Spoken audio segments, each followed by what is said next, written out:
Blessed be the name of the Lord. The book of Mateo, chapter 7. Paghatol sa kapwa.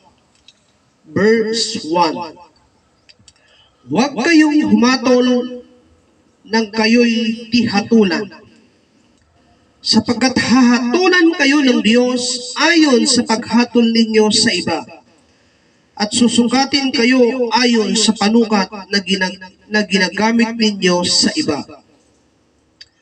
Bakit mo pinapansin ang puwing sa mata ng iyong kapatid, ngunit hindi mo pinapansin ang trosong na sa iyong mata? Paano mong masasabi sa iyong kapatid, halika't aalisin ko ang puwing mo, gayo'y troso ang nasa mata mo?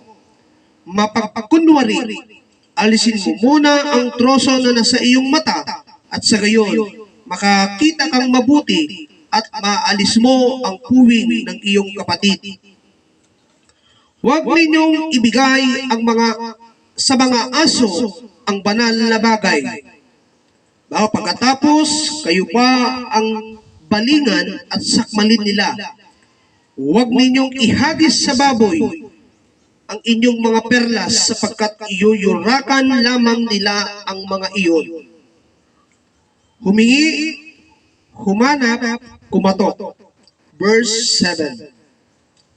Humingi kayo at kayo'y bibigyan. Humanap kayo at kayo'y makakatagpo. Kumatok kayo at kayo'y pagbubuksan, sapagkat ang bawat humihingi ay tatanggap, ang bawat humahanap ay makakatagpo, at ang bawat kumakatok ay pagbubuksan.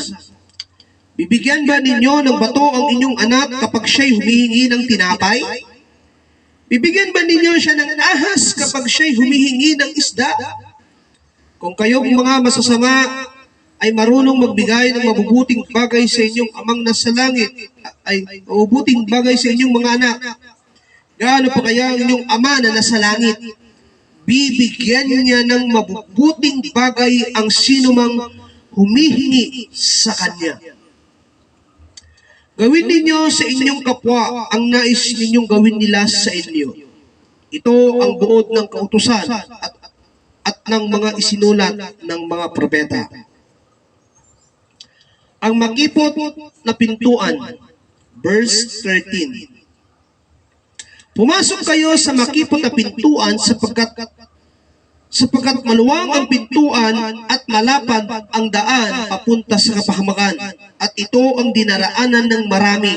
Ngunit makipot ang pintuan at makitid ang daang patungo sa buhay, at kakaunti ang nakakatagpo niyaon.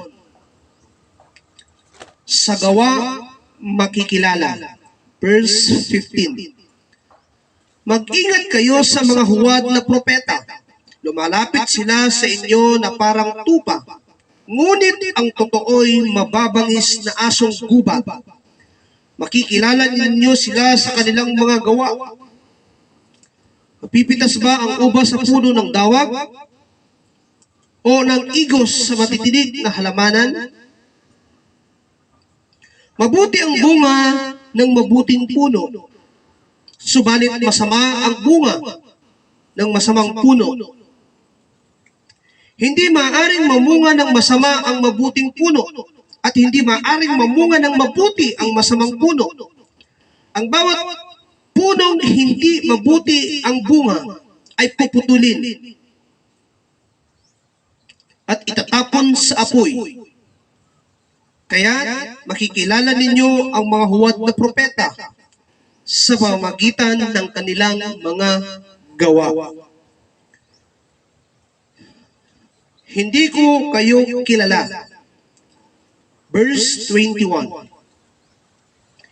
Hindi lahat ng tumatawag sa akin ay Panginoon, Panginoon ay makakapasok sa kaharian ng langit, kundi ang mga taong sumusunod sa kalooban ng aking Ama na nasa langit. Sa araw ng paghuhukom, marami ang magsasabi sa akin, Panginoon, hindi po ba't sa iyong pangalan ay nangaral kami, nagpalayas ng mga demonyo, at gumawa ng mga himala, ngunit sasabihin ko sa kanila, hindi ko kayo kilala, lumayo kayo sa akin, kayong mga gumagawa ng kasamaan. Sa bato o sa buhanginan. Verse 24. Kaya't ang bawat nakikinig at nagsasagawa ng mga salita kong ito ay maitutulad sa isang taong matalino na nagtayo ng kanyang bahay na ang pundasyon ay bato. Umula ng malakas, bumaha at binayo ng malakas na hangin ang bahay na iyon, ngunit hindi nagiba sapagkat nakatayo iyon sa bato.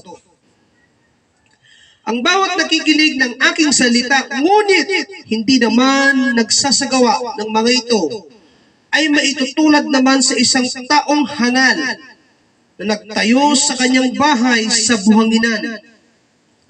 Umulan ng malakas, bumaha at binayo ng malakas na hangin ang bahay. Ito ay bumagsak at lubusang nawasak. Ang kapangyarihan ni Jesus. Verse 28.